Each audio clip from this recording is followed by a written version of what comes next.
정치 여담 야담 오늘도 가장 여러분께 집중적으로 전해드릴 소식은 이른바 고발 사주 의혹 관련 소식입니다. 김웅 국민의힘 의원, 이 고발 사주 의혹의 한가운데에 서 있는 인물이죠. 그동안 몇몇 언론사와 개별적으로 인터뷰를 하긴 했습니다만 오늘 오전에 기자회견을 자청했습니다. 기자회견을 자청한 만큼 보다 진전된 내용을 국민에게 설명할 것으로 예상이 됐는데 김웅 의원이 오늘 국민에게 밝힌 내용은 지금까지 언론 인터뷰 내용과 크게 다르지 않았습니다. 핵심적인 부분에 대해서는 기억이 나지 않습니다. 라고 반복해서 이야기했습니다.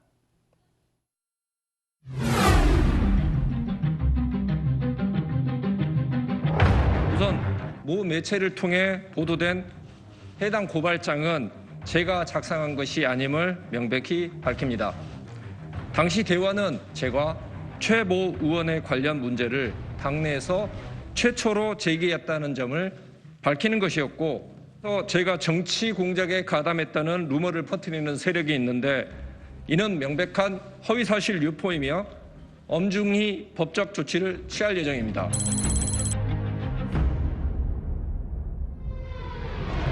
본건 고발장을 검찰 인사로부터 받아 당에 전달했다는 의혹과 관련하여 말씀드리겠습니다. 본건 고발장 등을 받았는지는 기억나지 않고 이를 확인할 방법도 없습니다. 조사기관에서는 조속히 이 사태의 실체적 진실 규명을 위해 총력을 기울여 주시기 바랍니다. 사실관계를 밝히기 위해 저도 최대한 협조하겠습니다. 불미스러운 일에 관여된 거에 대한 책임을 지고 지금 현재 제가 맡고 있는 유승민 선거운동본부 캠프에 대변인직을 내려놓도록 하겠습니다. 예, 여러분 어떻게 들으셨습니까? 들으셨어도 답답하시죠?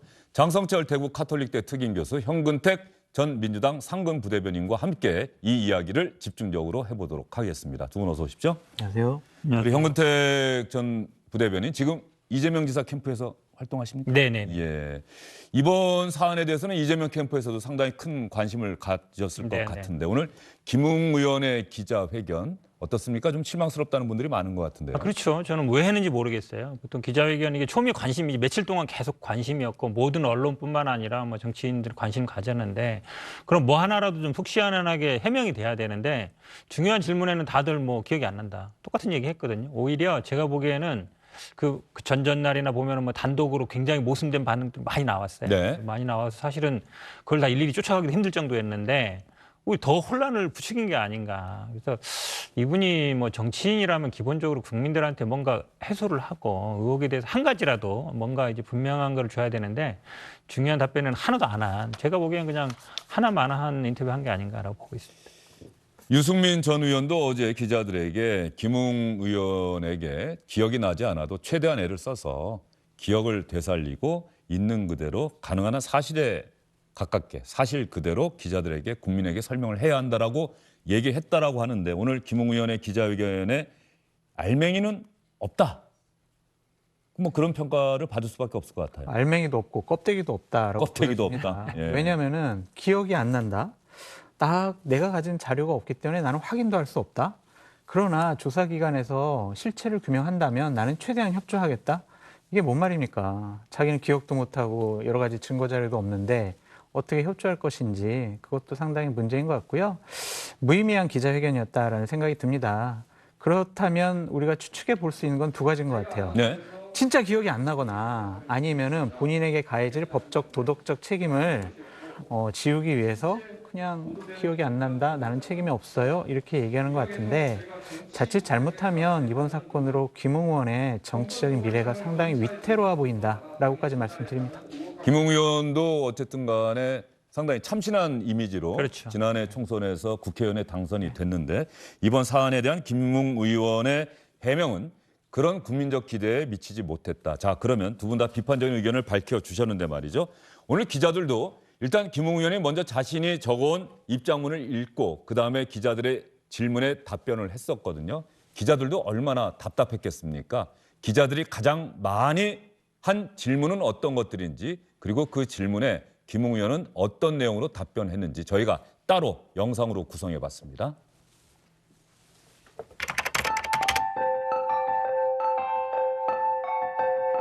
혹시 어떤 제보 같은 게 들어와서 그걸 당에 좀 전달하시는 법리검토를 손준성자와 손준성 본행이라고 쓰는 그 자료가 되면 의원님 핸드폰에 손준성 검사는 뭐라고 저장돼요?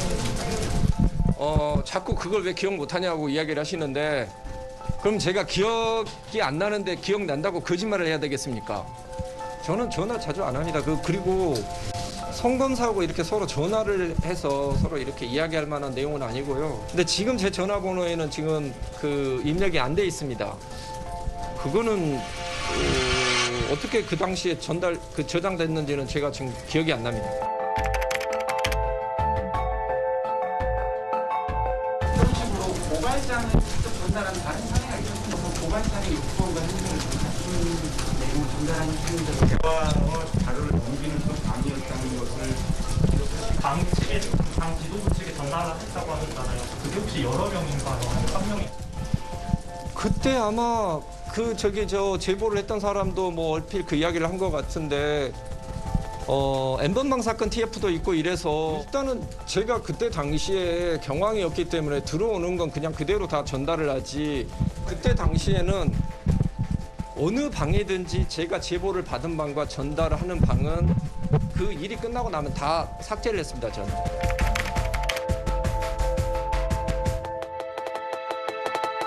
그러면 어머니 그 관계자는 왜 이거를 제보했다고 판단하시나요? 자료를 받은 사람과 제보자를 동일인으로 지금 계속 가정해서 얘기를 하시는 거예요. 그 제보자가 이제 드러나면 진실이 밝혀질 거란 말씀을 많이 하셨는데 그건 오늘 윤석열과 그 유승민 잡으려고 하는 거다 이렇게 말씀을 하셨는데 그 네. 배경에 대해서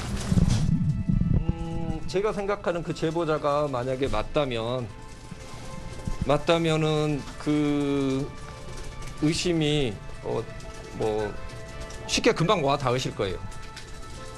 공익 제보자 신분이기 때문에 제가 더 이상은 말씀을 드릴 수 없지만 나중에 밝혀지면은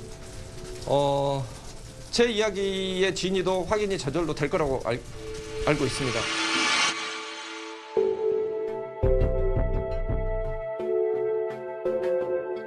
결론적으로 4월 3일 고발자에 정확하게 그동안 다 기억이 안 나신다는 말이에요. 그렇죠. 그거 계속 같은. 예, 그렇습니다. 예, 고생하셨습니다. 주영진의 뉴스브리핑 팀에서 정말 잘 맞는 것 같습니다. 손준성 검사와의 관련 질문이 상당히 많았고요. 그다음에 당에 고발한 자료, 그게 뭐냐? 이것도 많이 물었고 특히 제보자와 관련해서 제보자 배우와 관련한 질문도 많았습니다. 김웅 의원의 답변은 그 어느 질문에도 속 시원하게 답변하지 않았다. 특히 손준성 검사와의 관계와 관련해서 저는 이 전화번호 말이죠. 네네. 그때는 왜 저장돼 있는지 모르겠고 지금은 제 전화에 저장돼 있지 않다. 이것도 좀 상식적으로는 납득이 되질 않아요.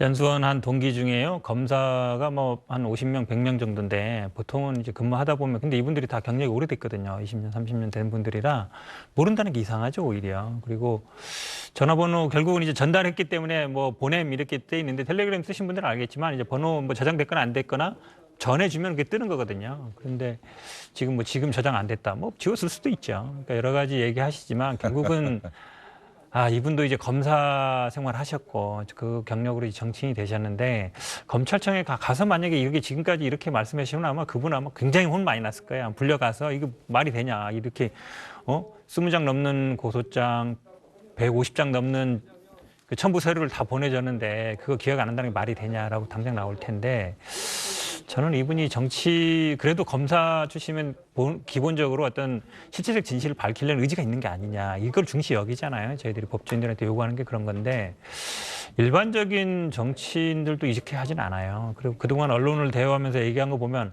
작성을 했다는 건지 안 했다는 건지 전해줬다는 건지 말았다는 건지 기억이 난다는 건지 안 난다는 건지 어디 것인지에 대해서 저는 전혀 사실은 그냥 조용히 있었으면 오히려 더 나았을 텐데 여기저기 인터뷰하고 오늘 또 인터뷰하고 근데 밝혀진 건 하나도 없고 결국은 나중에 보면 또 뭐 서류상 보면은 뭐 전달한 거 맞는 것도 같습니다. 이러면서 지금 장성철 교수님 말씀처럼 제가 봐도 누군가 이제 그냥 단순히 전달해 준 경우는 죄가 안 될 수 있어요. 그냥 전해만 준 거니까. 근데 거기에 뭐 조언을 하거나 가감을 하거나 작성을 하면은 이제 같이 공범이 될 수 있거든요. 근데 그런 거를 염두에 뒀다라고밖에 볼 수 없어요. 그리고 기억 안 난다는 것도 향후에 수사 과정에 갔을 때 본인이 좀 빠져나갈 어찌 보면 이제 명분을 좀 만들어 놓는 게 아닌가 그렇게밖에 볼 수 없어서 너무 무책임하다 저는 그렇게 보고 있습니다. 그러면은 오늘 김웅 의원이 기자회견을 한 것은 오히려 검사적 태도에 가까운 기자회견이었다. 그러니까 본인이 이제 조사를 받을 예, 경우에. 그렇죠. 네. 그러니까 법률가로서 내가 어떻게 답변하고 어떻게 말하느냐에 따라서 내가 혹시 이 사안 전체가 사실이라고 할 경우에 내가 받게 될 어떤 법적 처벌의 가능성 이런 것까지 염두에 두다 보니 지나치게 신중하게 답변할 수밖에 없었다. 그러나 국민의 대표인 국회의원으로서의 기자회견이라고 보기에는 국민적 의혹을 풀어주는데 하나도 도움이 안 된 만큼 그 부분에 있어서는 정말 이건 제로 점수에 가깝다. 이런 평가를 좀 해주신 것 같은데 그러면 이렇게 말씀을 드려볼게요. 이번 뉴스버스 언론 보도로 통해서 나타난 의혹은 뭐 이거 아니겠습니까?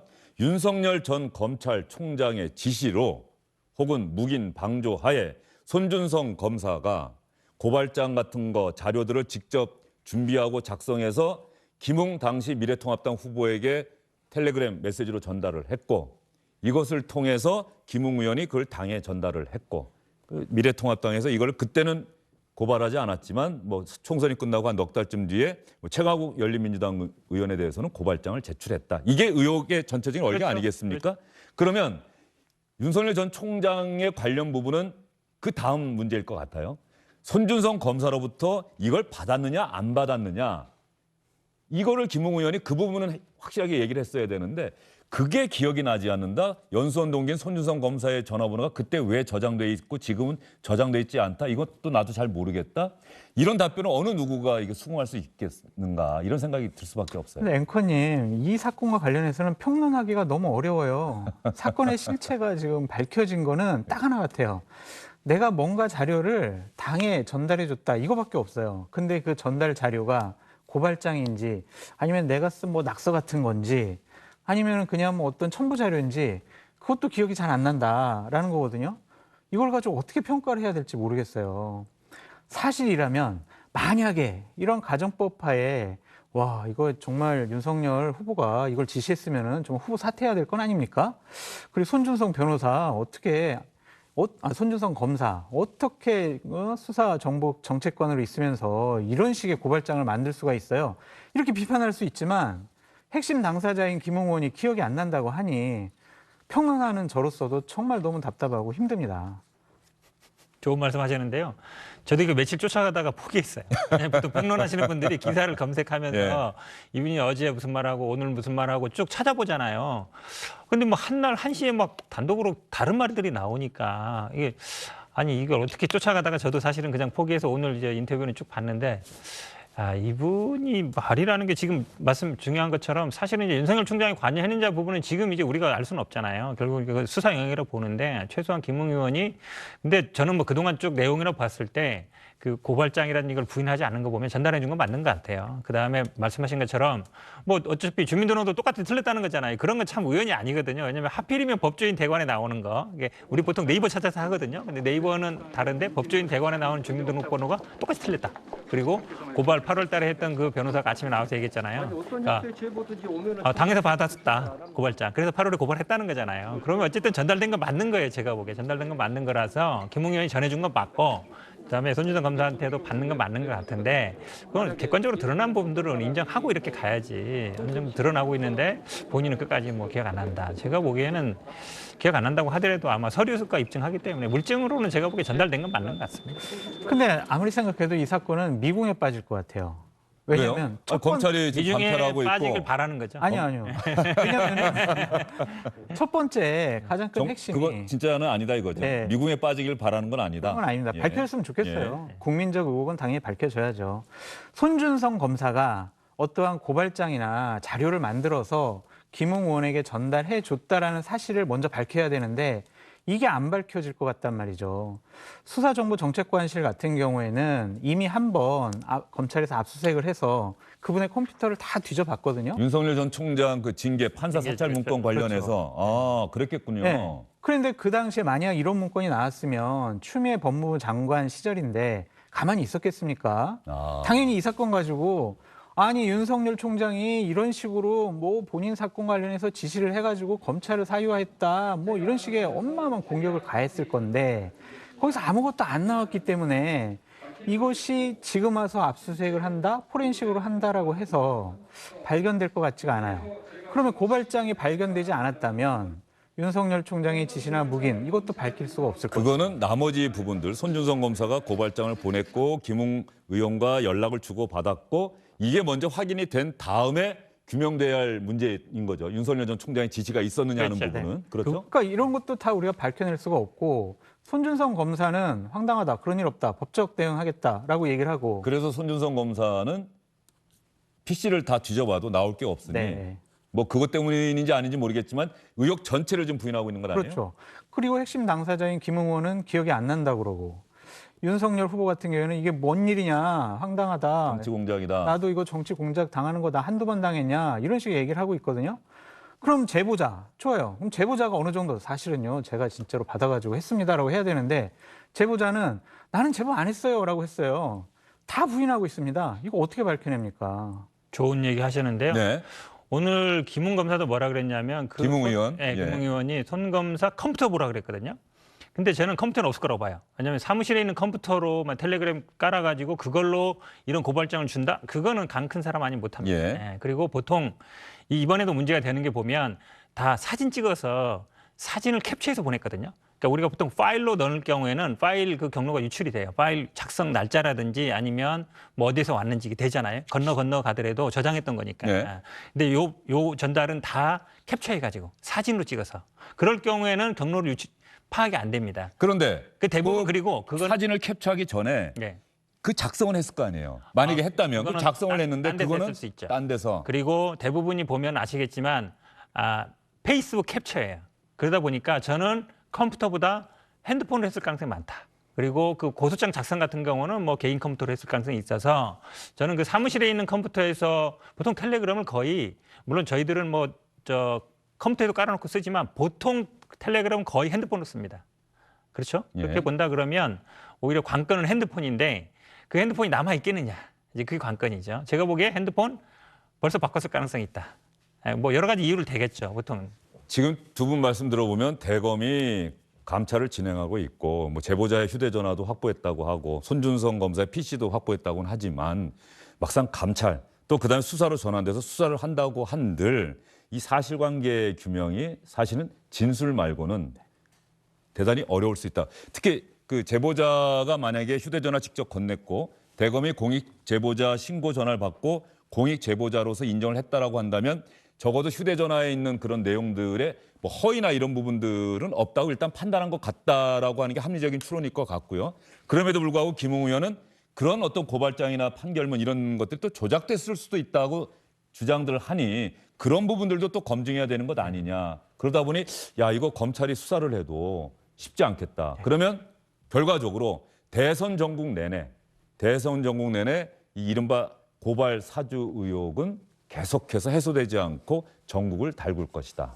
전국을 뭐 또 그렇게 달구겠습니까? 또 중간에 흐지부지 되고 네. 윤석열 후보에 대해서 여권이 준비하고 있는 많은 것들을 다시 공격을 하겠죠. 장 교수님 오늘 부쩍 좀 냉소적이시네요. 아니 그러니까 이게 증거나 증언이 있어야 되는데 다 부인을 하고 증거도 없어졌기 때문에 이 사건이 어떻게 과연 실체가 드러날지 전 되게 회의적이거든요.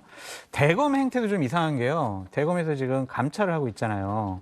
그러면은 중요한 것 중에 하나가 좋아, 그 판결문을 누가 봤어? 누가 열람을 해가지고 고발장을 작성하는데 거기 누가 도움을 줬어? 라는 것을 지금 밝히려고 감찰을 하고 있는데 그 누가 그 판결문을 열람했는지 아직 대검에서 밝히지도 않잖아요. 그거는 금방 밝힐 수 있는데 그렇다면 그 열람한 것과 이 고발장 쓴 것은 별로 또 상관이 없다라고 본인들이 판단한 것이 아닌가라는 생각이 듭니다.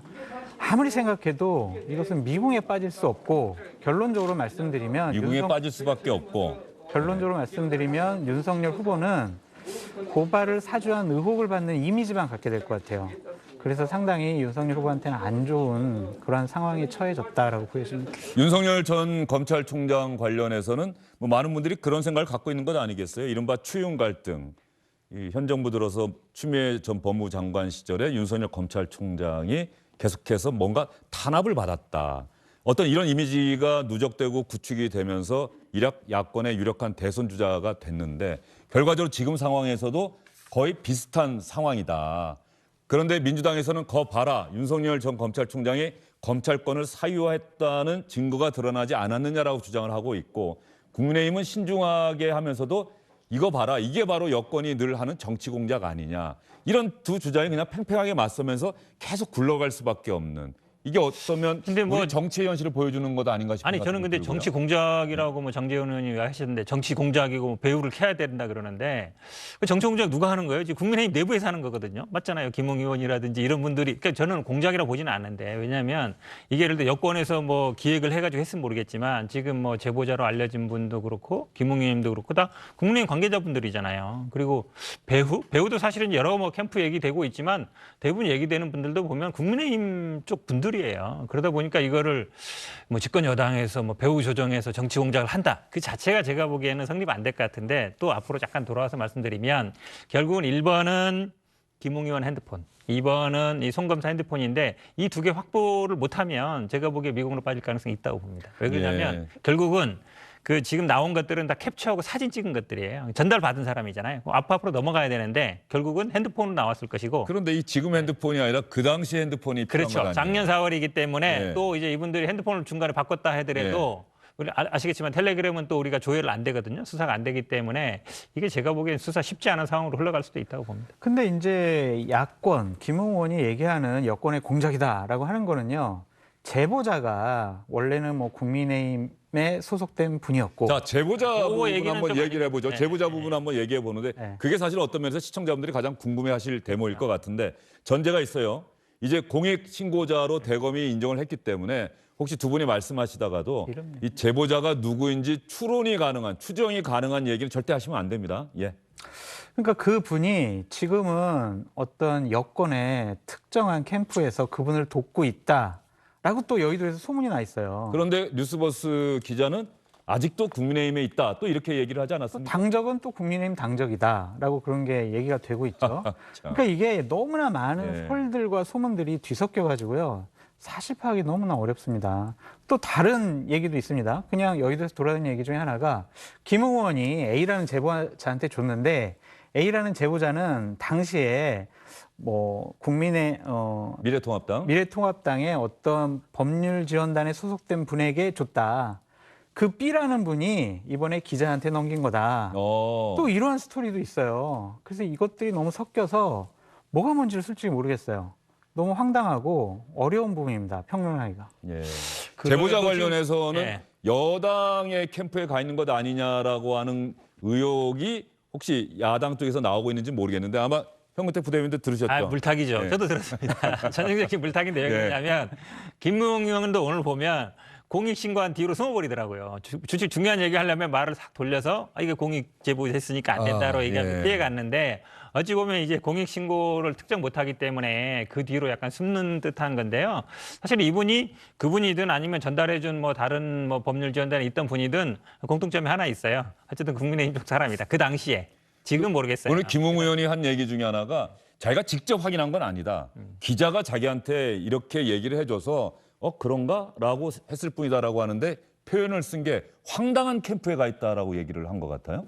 그래서 황당한이라는 단어를 또 왜 썼을까라고 또 추측을 해보면은 그 아까 A, B 얘기 드렸잖아요. B라는 분이 지금 또 뭐 황시성을 가진 대권 후보를 돕고 있다. 또 이런 소문도 있어요. 그래서 김웅 의원이 일부러 그 용어를 쓰지 않았을까라는 추측이 또 여의도에서 나돌고 있거든요.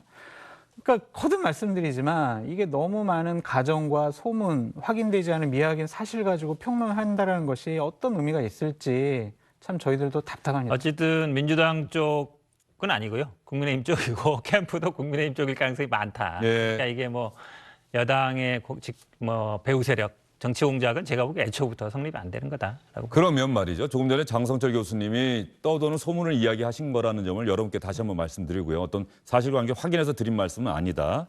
여기 다시 한번 말씀을 드리고 말이죠. 이 부분도 사실은 검찰 수사를 통해서 밝혀지기도 쉽지가 않고요. 또 검찰 스스로 공익신고자로 인정을 했기 때문에 검찰이 이 사람의 신원을 공개할 가능성은 더더욱 희박하다. 없다. 이렇게 봐야 되는데 이런 상황에서 윤석열 전 검찰총장이 국정감사 증인으로 검찰 수사를 받는 것은 물론 국정감사장에 나와야 한다는 주장이 여당에서 나오고 있어요. 뭐 국민의힘에서는 일단 원론적으로는 반대를 하겠습니다만 어떻습니까? 필요하다고 보세요? 이게 결국은 제가 보기에는 윤석열 총장까지 가려면 아까 말씀처럼 넘어가는 그 자료들이 나와야 되는데 이게 아마 윤석열 총장은 믿는 구석이 있겠죠. 어쨌든 그 핸드폰이 없을 것이고 수사에서 밝힐 게 없을 것이고 뭐 아마 이런 부분들을 검찰이라든지 공수처도 모르지 않을 거예요. 그렇다면 결국은 정치적인 공방, 본인의 얘기를 들어야 되거든요. 근데 본인의 얘기를 들을 수 있는 유일한 방법이 제가 보기에 국정조사 증인 출석밖에 없어요. 물론 그것도 안 나가면 뭐 과태료나 뭐 벌금 정도밖에 없는데 그냥 본인의 말을 들어야 되잖아요. 지금 같은 경우에도 뭐 나는 무관하다 정도밖에 안 하고 있어서 그러면 결국은 국민들 앞에 의혹을 해소하려면 그 당사자들인지 제가 보기에는 예를 들어서 실명을 보이지 않고 음성 변조해가지고라도 충분히 할 수 있거든요. 그렇게 했을 때 그분들의 얘기를 들을 수 있어요. 그랬을 때 과연 어떻게 답변하는지를 봐야 된다. 안 그러면 이게 해소될 방법이 없거든요. 윤석열 전 총장이 좋다. 내가 나가겠다. 뭐 이럴 가능성 어떻게 보세요? 안 되죠. 대선 후보인데 대선 후보가 나가서 국정감사 증인으로서의 역할을 한다? 증언을 한다? 그건 상당히 부적절한 선례와 관례를 남긴다라고 보여지고요. 이 사건 자체가 윤석열 후보 우리 국정감사장이 나와서 여러 가지 의혹을 해소해라고 하는 것 자체가 허무맹랑한 정치 공세라고 보여집니다. 이것이 어느 정도 윤석열 총장과 연관돼 있다는 게 조금도 지금 드러난 게 없어요. 의혹만 가지고 어떻게 야권의 대선 후보 1등을 국정감사장에 부릅니까?